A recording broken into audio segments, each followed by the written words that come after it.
sana Mheshimiwa Jaji Kiongozi ambaye pia ni mwenyekiti wa kikao hiki, lakini shukuru pia Mheshimiwa Jaji Mkuu kwanza kwa kutualika na kwa kuandaa kikao hiki.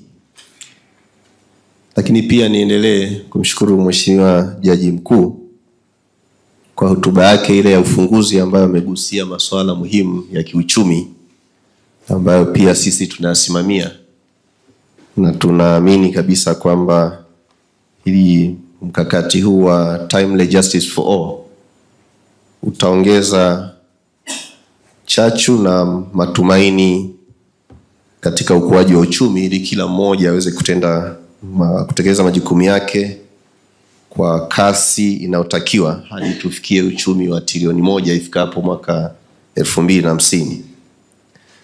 Mheshimiwa Mwenyekiti, sisi kama Benki Kuu, kama mnaofahamu, kwenye sheria ya Benki Kuu imetupa pia mamlaka na majukumu mbalimbali, ikiwemo kama mamlaka ya utoaji wa leseni za mabenki, mifumo ya malipo, bureau de change, tuna license pia microfinance, ikiwemo na SACCOS mpaka kwenye vikoba.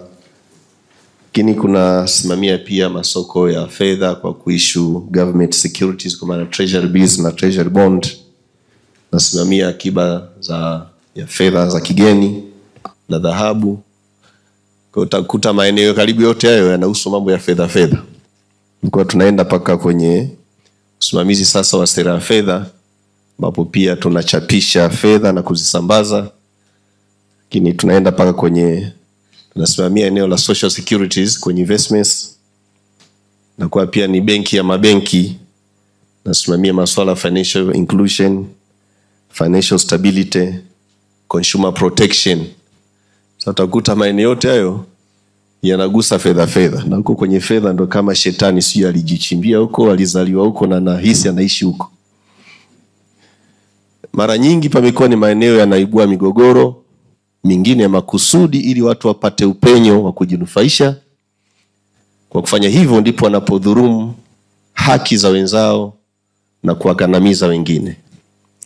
Kwa hiyo sisi kwenye sheria pia tunasimamia kwenye eneo la consumer protection and market conduct, ambapo tumepewa mamlaka ya kusikiliza. Sisi kule hatuiti ni kesi, sio mashauri, ni malalamiko. Lakini katika malalamiko hayo huwa tunasikiliza malalamiko na migogoro mingi sana. Kwa takwimu tu, kwa mfano kwa mwaka wa fedha ulioishia 2025 tumepokea na kusikiliza mashauri au malalamiko 882. Kwa utaratibu, tukishasikiliza mtu ambaye haridhiki huwa nakata rufaa, na ile rufaa inaenda moja kwa moja Mahakama Kuu Division ya Biashara. Nashukuru kwamba kati ya watu 882, watu 881 waliridhika. Mtu mmoja ndiye aliyekata rufaa kuja kwenye Mahakama Kuu. Kwa hiyo sisi tunaanza kule kuyapunguza kwa namna moja au nyingine, tukiangalia zaidi zile procedures na namna watu wanafanya biashara, kwa sababu pia tunapotoa leseni inakuwa na masharti, na wengine wanapokiuka masharti huwa tunawajibika aidha kuwarekebisha, na ikifikia hatua wakati mwingine tunanyang'anya leseni. Wataona mwaka jana palikuwa malalamiko mengi ya palipozuka sasa utaratibu mpya kukopeshana kupitia mitandao ya simu kwenye digital microfinance. Tulifuta leseni 56 na tulitoa sasa nyaraka mpya, tukatoa taratibu mpya, na tunashukuru malalamiko kwa kiwango fulani yamepungua. Lakini pamoja na kupungua, tulijiongeza tukatengeneza pia mfumo wa kuwasilisha malalamiko, ambao tumejaribu kuainisha processes kusudi kila mmoja anapowasilisha malalamiko waangalie namna ya kuyashughulikia. Na ule mfumo upo kwenye website ya Benki Kuu, unaitwa Sema na BOT. umesaidia kwa kiwango fulani kupunguza malalamiko mengine yaliyokuwa yanatufikia wakati yangeweza kusuluhishwa kule kule. Japokuwa kwa mfano malalamiko mengi yalikuwa naibuka kutokea kwenye microfinance. Nilitoa sasa waraka wa kuwataka wote wa microfinance baada ya kutoa taratibu mpya na kanuni za usimamizi wa microfinance, kwa sababu kuna wengine walikuwa na inflate zile cost. Mfano tulikuta kwenye eneo la wanaita ni kama uchakataji wa mikopo. Wengi walikuwa wametumia terms nyingi. Kwa kwenye ule waraka niliotoa mwaka jana mwezi wa 7, taona tuliziunganisha. Kwa sababu kuna mtu alikuwa anasema okay, kuna form, kuna pesa form, kuna nyingine ya kufuatilia usiji kuhakiki mkopo, nyingine anaita labda loan processing fee. Sasa loan processing fees ndio form, yani form ni sehemu ya hiyo loan processing fee. Kwa hiyo tulijaribu kumerge. Baada ya kufanya vile zile costs zimepungua. Kwa hiyo nashukuru kwamba katika hilo pia niliwataka wajisajili. Tumeanzisha utaratibu wa self regulatory framework ambao zile microfinance zimejisajili, zimekuwa kwenye makundi makubwa mawili. Kuna wale wenye mtaji mdogo kuanzia milioni 20 mpaka around bilioni 2, na wale wenye bilioni 2 plus wana forum nyingine, kwa sababu hizi microfinance sheria imeanza mwaka 2018, lakini mtafahamu watu walikuwa nakopeshana hata enzi za kabla ya Yesu kuzaliwa. Ndio maana zile stories za waliopewa talanta 2, 5 na 10, yule wa moja akaenda kuichimbia, aliambiwa kwa nini usingepeleka kwa watoza riba? Ndio hao wa microfinance. Kwa hiyo walikuwepo siku nyingi, japokuwa sheria imekuja 2018. Kwa utakuta kuna malalamiko mengine yanaibuka leo hii, lakini tatizo lilikuwepo siku za nyuma kwa sababu hatukuwa na utaratibu wa kuregulate. Kwa tunaenda kwa kasi. Sasa hivi tumefikia kwenye level ambayo kwa kweli, kwa kuwa na mfumo huu wa self regulatory na huu mfumo wa kielektroniki wa SEMA na BOT, malalamiko mengi tumeona yanakuwa addressed. Katika maeneo yote kwa kweli mengi yaliyosemwa, ukiangalia ni hulka tu ya baadhi ya watu kutaka kujitajirisha, kwa sababu hata wale wanaotumia technicalities wengine ni namna ya kwenda labda kupaki ile kesi ikae kule ili yeye aendelee kunufaika. Lakini katika yote kuna changamoto ya elimu ndogo ya masuala ya kifedha. Hii elimu ndogo ya masuala ya kifedha tulifanya study mwaka 2023. Tukagundua kiwango cha uelewa masuala ya kifedha kwa Tanzania ni kidogo sana. Actually tulikuwa kama 25. Kwa utaona karibu robo 3 ya watu hawana elimu ya masuala ya kifedha. Na kuna mwingine akiona tukibalo pale tunakopesha, hata kama alikuwa anapita anaenda shambani au anaenda kwenye shughuli zake, na anaweza kapita pale. Na kuna watu tuliohoji, kwa nini ulikopa wakati hauna uwezo? Anasema mimi nilikuwa najaribisha. Ameona tu pale kibao tunakopesha, kaingia kujaribisha, kaambia tunakopesha, unajaza form, anajaza inatakiwa nini, NIDA, anaweka pale NIDA, basi anapata mkopo. Yeye kwake anaona ni dili. Sasa unapokopa bila kuwa na malengo, normally fedha wakati mwingine inatumika bila kuwa hata na taarifa, inamalizika na utashindwa hata kurejesha. Unaona ukopa kwa ajili ya birthday, unakopa kwa ajili ya shughuli ambazo sio productive. Hao wengine kama hauna kipato kingine cha kuja kurejesha, obvious utakuja kudefault. Baada ya bunge ku raise concern, tulifanya study, tukakuta 92% ya watu walio default ni wale walioenda kukopa wakati hawakuwa na malengo. Kwa hiyo utakuta kwamba issue ya elimu ya fedha ni muhimu. Sasa sisi tumeiaddress kwa njia mbili. Tumetengeneza miongozo miwili ya elimu ya fedha. Sababu pia mimi nakuwa mwenyekiti wa ile National Council for Financial Inclusion. Tulipokaa na makatibu wakuu na wakuu wa taasisi mbalimbali za kifedha, kuna watu walifanya study wakapresent, ndio tukaja na hiyo miongozo miwili. Kwa hiyo ule mwongozo wa moja ni wa elimu rasmi ya shule, in school curriculum. Ule umechukuliwa na wizara za elimu kwa Tanzania bara na Tanzania Zanzibar, wameshazi mainstream kwenye hii mitaala mipya. Kwa hiyo baadhi ya watoto sasa watakuwa nafundishwa Kuna kipande kitakachofundishwa kwenye elimu ya msingi, kipande kingine elimu ya sekondari, vyuo vya kati na vyuo vikuu. Tunaamini baada ya miaka watakaokuwa na graduate angalau watakuwa na ABC za elimu ya fedha, na ile imejaribu kugusa kuanzia namna ya kutawala fedha zako mwenyewe, namna raise kutengeneza akiba na kuwekeza kwenye maeneo yatakayokuwa salama, na hata ukitaka kukopa ukope ukiwa una shughuli ya kufanyia ya kuzalishia kipato badala namna ambavyo watu wengine wanakopa kihalali. Naamini hiyo itasaidia kupitia elimu ya mfumo rasmi wa shule. Lakini mwongozo mwingine tuliotengeneza ni wa elimu nje ya mfumo rasmi, tunaita out of school curriculum, ambao huu sasa unatuhusu wote. Hata siku na uzindua pale Benki Kuu pale BOT Dar es Salaam, nilikuwa na baadhi ya wadau wa masio wa taasisi za fedha mbalimbali. Niliwaambia huu mwongozo wa out of school, wakati mwingine tukiusoma tunadhani tunawasomea wengine, lakini hata sisi wenyewe unatuhusu. Sababu kuna wengine naweza tukawa nimesoma na madigrii yetu, lakini hata ukiangalia salary slip zetu zinaonyesha kabisa indicator ya kwamba elimu ya fedha ni changamoto.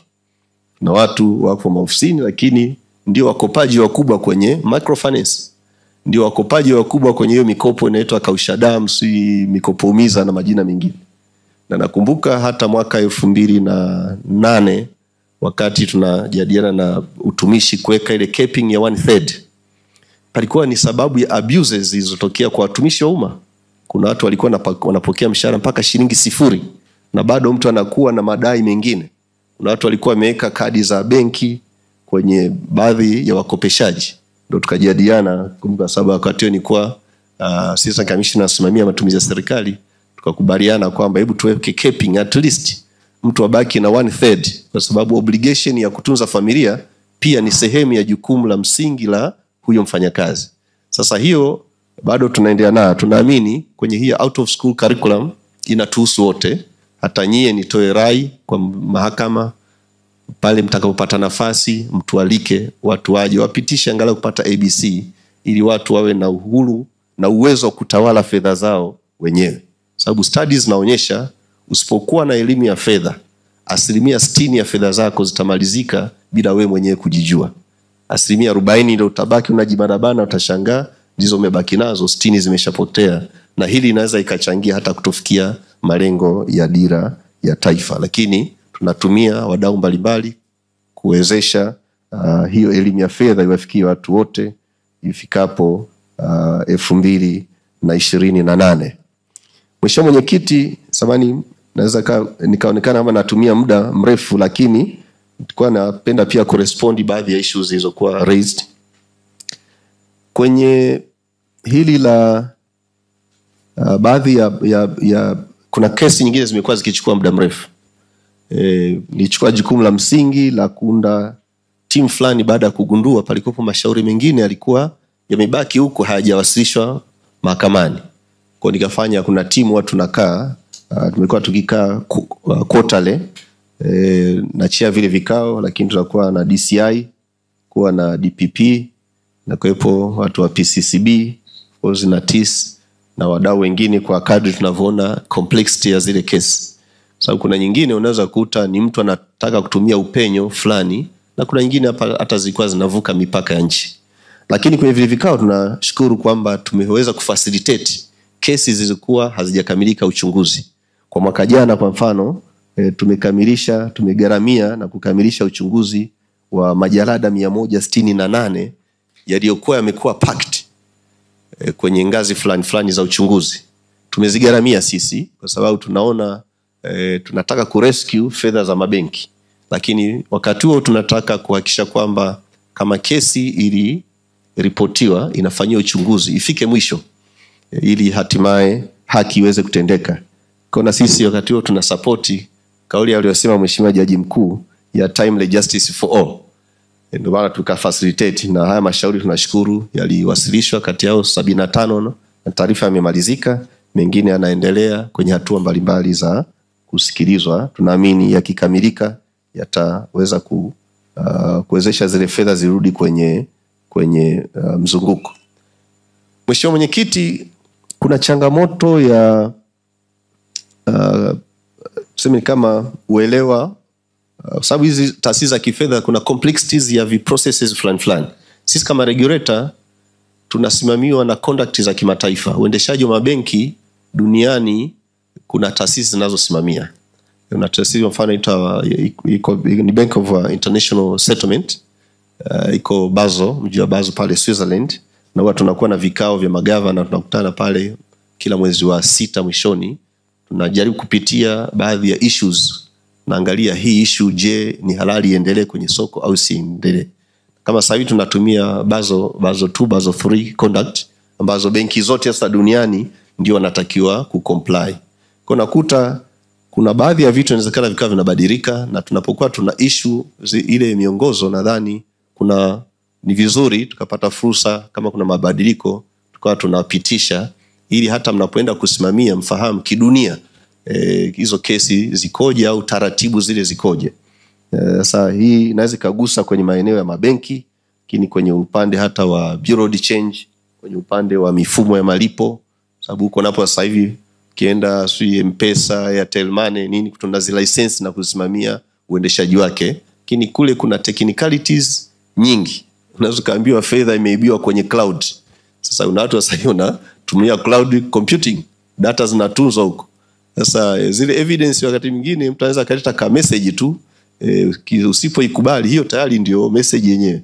Kwa kuna baadhi ya vitu nadhani labda tutaomba tuendelee kuwa tunafanya engagement na kujengeana uwezo, ili hata mashauri mnapoyasikiliza basi muwe mmeangalia uko duniani kuna vitu gani zaidi, na kuangalia kama mamlaka ya leseni ilivyotoa zile taratibu za uendeshaji zikoje. Mheshimiwa Mwenyekiti, kuna issue iliongelewa pale ya wakopaji. Ni kweli kuna baadhi ya wakopaji wakubwa wameenda kuegesha mashauri hayo mahakamani. Kuna issue iliongelewa hapa ya TIB, lakini kuna nyingine tulisikia hata kwenye baadhi ya kesi ambazo ziliamliwa, mtu amepeleka kaambiwa labda fedha hizi zitoka benki fulani zikaja benki hii, hazikuwa zimesajiliwa benki kuu. Sababu pia tunasajili mikopo inapoletwa na wawekezaji, ili sababu tuna mandate ya kusimamia ile balance of payment, urari wa kibiashara kwa fedha zinazovuka mipaka. Sasa nadhani ni swala ambalo nalo labda katika mkakati huu wa ku-expedite hizo hayo mashauri yaliyopo, pale ambapo labda kama kwa sababu tumekuwa tukikaa na DPP, naamini ushahidi kwa wale ambao ulikamilika, nadhani ni vizuri yaendelee, ili kuondoa hii kasumba ya baadhi ya watu kudhani wanaenda kupaki pale kesi ili watumie sehemu ya fedha kwenda kujinufaisha au kuitumia kwenye biashara. Kuna swala la vitendea kazi pia, ningeshauri kuangalia vitendea kazi vya kisasa kuendana na nature ya hao wafanya biashara wenyewe. Sababu na wafanya biashara wengine wanatumia mifumo mbalimbali, basi labda na vitendea kazi viendelee kutolewa kuendana na mazingira na nature ya wadau wenyewe wale wanaoshtakiana.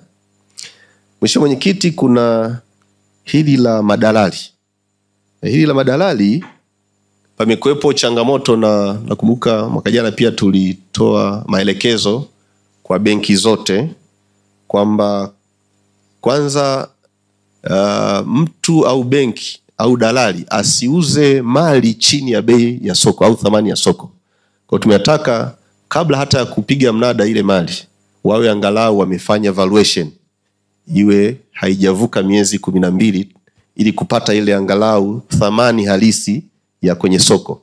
Sababu tuliona kama lile aliyosema Mheshimiwa Jaji Mkuu, mali nyumba inauzwa kwa milioni labda kadhaa, inakuwa ni iko chini sana. Hilo tumelitolea mwongozo, lakini bado nadhani kama walivyosema wengine, kuna haja ya kuhakikisha kwamba hili swala la madalali sasa whether ni wa mahakama au ni wale wa mabenki, wote wazingatie angalau zile taratibu ambazo zitawezesha kama ni notice imfikie pia yule mwenye mali mwenyewe ili iweze kufahamika. Lakini kutokana na ile changamoto ya elimu ya fedha, kuna watu nakuta value ni kubwa, ameenda kukopea fedha chache na ameweka ile collateral, halafu ameshindwa kupata zile fedha na anashindwa hata kuapia labda kwenye negotiation. Tumekuwa tukiwaambia ni vizuri kutafuta namna ya kufanya kwanza hata labda majadiliano nje ya mahakama ili kama inawezekana kurescue mali zao.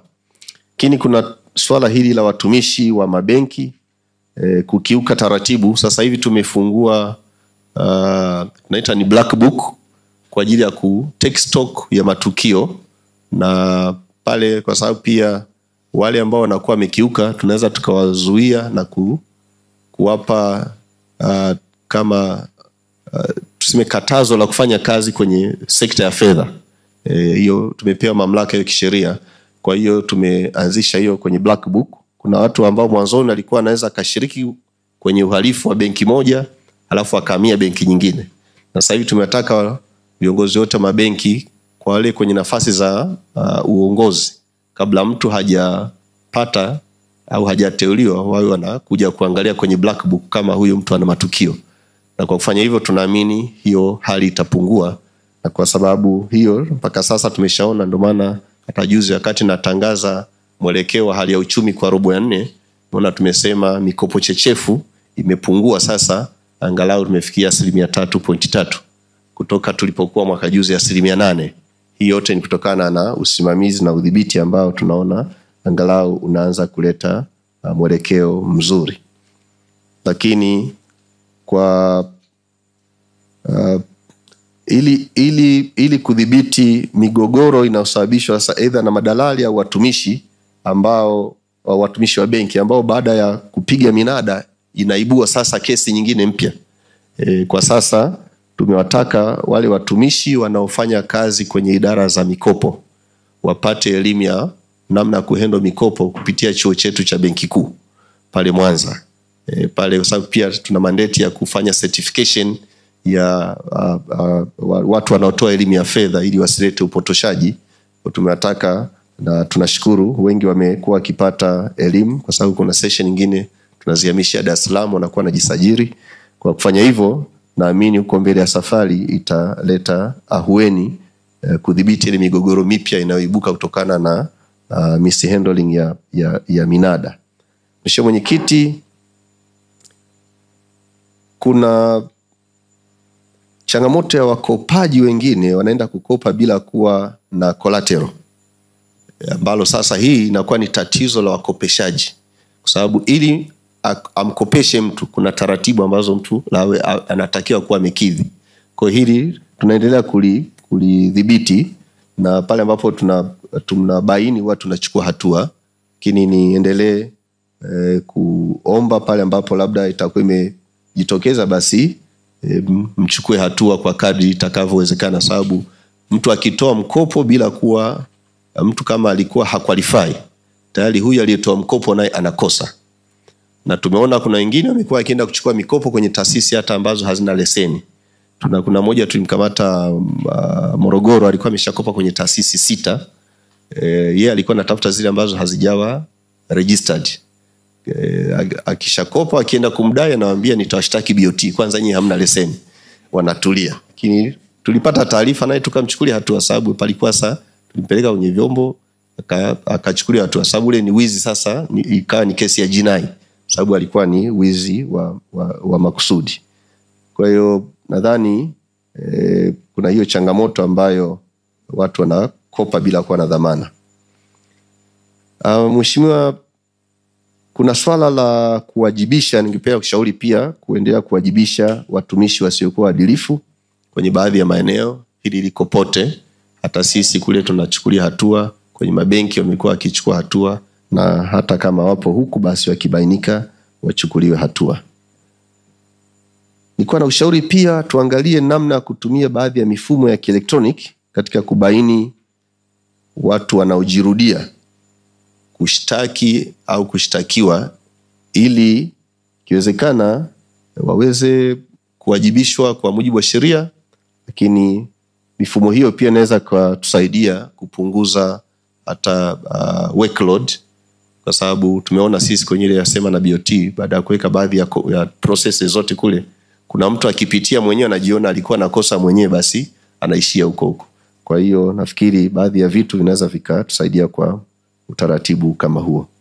Lakini kwa na shauri kama alivyosema wenzangu, kuendelea kuwa na ushirikiano na wadau wote, sababu hizi changamoto zinapotokea kwenye uchumi zinatugusa wengi, na solution inawezekana ikapatikana kwa mtu mwingine ambaye yuko nje ya taasisi yako. Kwa ushauri wangu ni kwamba tuendelee kuwa na forum kama hizi, ikiwezekana aidha mara 2 au mara 1 kwa mwaka, ili pale ambapo kuna kitu cha kusaidia au cha kuchangia, basi wote tuweze kushirikiana, kwa sababu tunajenga nyumba moja na fito ni zetu wote. Tuna wajibu wa kusaidiana ili tuhakikishe tunasaidia uchumi wetu kwa ujumla. Mheshimiwa Mwenyekiti, kuna issue iliongelewa ya baadhi ya labda sheria kukinzana, na kwa naomba hili hasa la AG labda aje angalie kwenye baadhi ya sheria pale ambapo zinaingiliana na ile wamelisema mwakilishi au mwenyekiti wa TBA, Tanzania Bankers Association. Ni kweli kuna baadhi ya mfano sisi kwenye conduct za uendeshaji wa mabenki kidunia, mkopo kama mtu alichukua mkopo, let's say amefariki, biashara imekufa, ameshindwa kurejesha, akisha default kwa zaidi ya miezi 9, tunataka wauondoe kwenye orodha ya ile mikopo inayoperform.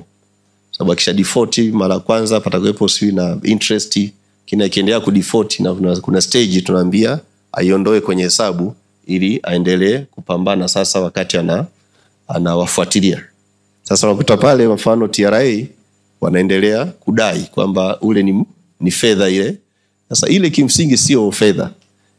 Kwa ajili ya kuweka vizuri vile vitabu, ndio maana conduct za kibenki zinataka aiondoe ili isije ikaharibu, kwa sababu akichukua kwa mfano fedha ya mtu kwa sasa, akichukua shilingi let's say milioni 100 kwa mdau, akija kuzideposit, tunamtaka kwanza alete 6% ikae benki kuu kama statutory minimum reserve.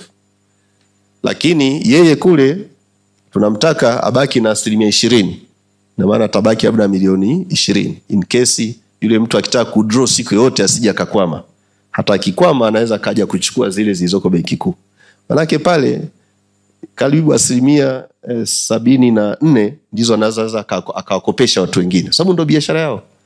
Sasa tunamwambia ili aziondoe ili zisije zikamislead ile volume ya fedha alizonazo, kwa sababu ule mkopo hauperform, yule amesha default.